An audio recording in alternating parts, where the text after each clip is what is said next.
Donald Trump's second indictment has reinforced Republican devotion to the twice impeached and now twice indicted ex-president, because that's what always happens when Trump finds himself in trouble. The opposite of what would happen for a normal politician, let alone a normal person.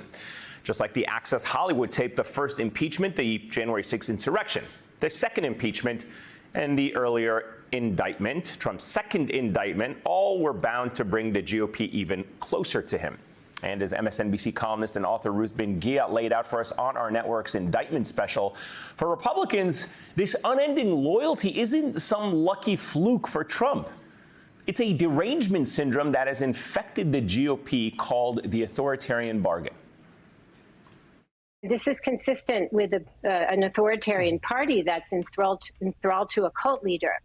And there's something called an authoritarian bargain. And that is when a leader like Trump, who demands loyalty and is highly corrupt, gets political elites to sign on to support him. And once they do that, they stick with him no matter what happens. I'm telling you, no matter what happens. Even Trump's presidential rivals, who should want him out of the race, well, they're actually jumping on that Trump bandwagon. Ron DeSantis called the indictment the, quote, weaponization of government. Vivek Ramaswamy is urging every presidential candidate to pardon Trump if elected, even before the trial has begun. Nikki Haley embraced the idea of a pardon. And Miami Mayor Francis Suarez, who's, I guess, painting himself as a moderate in this presidential field, well, he also vowed to pardon Trump. And these GOP candidates are at the top of a pyramid of authoritarian bargainers. The day of Trump's arraignment, House Republican leaders, including Speaker Kevin McCarthy, reiterated their support for Trump, calling the arraignment a, quote, dark day for our country. For McCarthy, he is just doubling down on the man who he embraced only weeks after the insurrection, because for these people, they still see political value in being tied to Donald Trump. As Ruth explains on her Substack, Lucid, the root of this bargain derives from the desire for power and the need to continually have more of it. It's, quote, the thrill of partnering with an amoral individual for whom there are no limits or restraints. So now let's shift to the consequences of that authoritarian bargain, because defending a twice impeached, twice indicted ex-president has some cost. In this case, the cost is grave damage to the American justice system. Because in order to defend Trump's actions, like so many Republicans are doing now, you have to delegitimize the entire Justice Department. You have to attack the entire legal system. Those attacks trickle down to the public and can have even further consequences, like what we saw on January 6, 2021. If you attack the American electoral system enough, you delegitimize it, you sow doubt and distrust and anger, and then the people can act. To take from Ruth, quote, each lawless action by Trump has made the GOP more, not less, faithful to him in saving him. They think they are saving themselves. Now, experts on extremism have raised alarms about the potential for violence in the wake of this second indictment, even if it didn't manifest in Miami during Trump's arraignment. And it doesn't have to be as massive as an insurrection to still be damaging. Donald Trump might be the one on trial, but those who support, those who embrace, those who continue to enable him are doing just as much damage to our institutions and system. These Republicans are so addicted to power, even when it is connected to a weak strongman who gets politically weaker with each indictment, that they won't stop helping and enabling Donald Trump. And sadly, at this point, they probably can't. And that leaves the rest of us to suffer the consequences. Joining me now are Ruth Ben-Ghiat, New York University history professor and author of Strong Men, Mussolini to the President. She's also an MSNBC columnist. Jordan Rubin, MSNBC blog writer and a former Manhattan prosecutor. And Barbara McQuaid, MSNBC legal analyst and University of Michigan law professor. It's great to have all three of you with us. So, Ruth, this is something that you and I have talked about many times in the past, but lay it out for me. Is there something that we are missing here? What has struck you the most concerning this aspect of this authoritarian bargain that has now been made with Trump, as you described? What strikes me the most is that they are enthralled to this cult leader, and that he's been able to subject the party to a kind of authoritarian discipline where it's all about loyalty. And the other thing that strikes me is you and I, Eamon, talk about Middle Eastern and other dictators. If you have any subordination in those contexts, you go to jail or you're killed. Here, these people are willingly being complicit with the attempt to destroy our justice system and our democracy. And they're not going to be, killed or jailed. They would maybe lose their political career, like Jeff Sessions, when he refused to perjure himself for Trump as Attorney General. So that's a very sad commentary on the level of cowardice and the level of opportunism among the GOP. Yeah, I've always talked about the threat of fear in those countries, like in the Middle East, is always that if you fall out of favor with the ruler, you find yourself either dead or in prison. I don't know what's compelling the Republicans to do that here. And you've written, Ruth, on your Substack, that GOP lawmakers who engage in public displays of fealty know that opposing him could mean the end of their political careers. Is it safe to say that a large swath of the GOP today puts power over a country, and that's what's compelling them? They simply just don't want to lose power or the access to power that comes with these positions through Donald Trump? It's a combination of power. It's also, there's fear involved, fear of having their secrets, whatever they are, revealed. Donald Trump is a decades-old blackmailer, expert in what the Russians called kompromat. And so there's that kind of fear, as well as opportunism, and this idea that's very compelling, that you could have as much power as possible. And then for the fanatics like Jim Jordan and Ron DeSantis, they do buy into this idea of an authoritarian vision of power, which is limitless. It's a fantasy, but it's very compelling in those who have that temperament. Barbara, talk us through how the rhetoric and the danger of that rhetoric can actually undermine our confidence in the system. I mean, we now have, and I guess you could look at the elections as the best example, when you've had this systematic targeting of our electoral system, claiming fraud when there was no fraud, claiming rigged election when there was no evidence of it being rigged. You end up with a January 6th type of insurrection where somebody feels it is okay to use violence to stop and overturn our democratic system. But explain how that would work for our justice system as well. Yeah, I think many of us hear this rhetoric and we sort of roll our eyes and shrug our shoulders and say, how can anybody believe this stuff?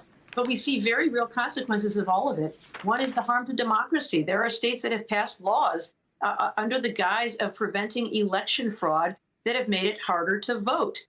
We have seen this now in people who are very skeptical about the charges that have been filed against Donald Trump, that somehow, Jack Smith is, lunatic and a thug, and that the Justice Department is being weaponized against the right. And this does have a consequence. We saw during the Trump administration, there was the man known as the MAGA bomber, Cesar Sayoc, who was a great supporter of Donald Trump and went after his enemies, including Democratic politicians and members of the media. After the Mar-a-Lago search, when Donald Trump spoke out against the FBI, claiming that what they had done was lawless, when in fact they had a court-authorized search warrant, we saw a man in Cincinnati take action. He tried to breach the Cincinnati field office of the FBI and ended up killed in a standoff. And I also worry about just the erosion of trust in those institutions. The FBI knocks on doors every day looking for information and tips on everything from kidnapping to human trafficking to bank robberies. And if they are told again and again that they are corrupt, people in the public are going to slam the door instead of opening it and helping them. When we're asking members of juries to believe the testimony of FBI agents at trial, I worry that their testimony will not be believed when they hear again and again how corrupt. Yeah, the cornerstone of our system is based on confidence in that system. And if it's eroded, as you said, Barbara, we begin to lose faith in it. Jordan, politically speaking, New York Attorney General Letitia James said this week that she's received death threats on her life for investigating Donald Trump. These attempts to delegitimize the justice system, as Barbara laid out, they undermine the entire process, but they also have real-life consequences for the people who serve in these positions of accountability and governance. That's true, and we've seen that across nearly all of these cases, including the state pending criminal prosecution coming out of the Manhattan District Attorney's Office, my former office. But one good thing about all of this is that once you actually get into court, you have to deal with the actual truth of the allegations. And all this stuff that's happening outside of the court, it's still important. It doesn't completely fall to the wayside, but when you have someone like Trump who is stirring all this up outside of the court, having to actually be confronted with the facts that are alleged can be an incredibly powerful thing, and to some degree an antidote to some of the concerns that we're all rightfully worried about going on outside of the courtroom. Ruth, there's a lot of gaslighting in this Trump world from Trump allies. You've got Representatives Matt Gaetz and Marjorie Taylor Greene leading a recent panel discussion about the insurrection and downplaying the violence of January 6th. How does that play into the authoritarian bargain concept?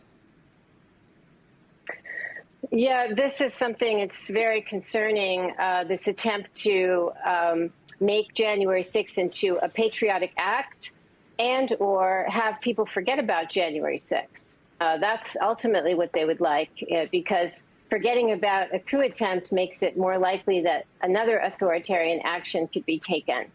And these kind of proclamations, this is part of their loyalty displays that they're required to do. There's the talking point that helps Trump about, and he's going around Waco, Texas, and other places. He says, I did this for you. This was a patriotic thing to save your freedom.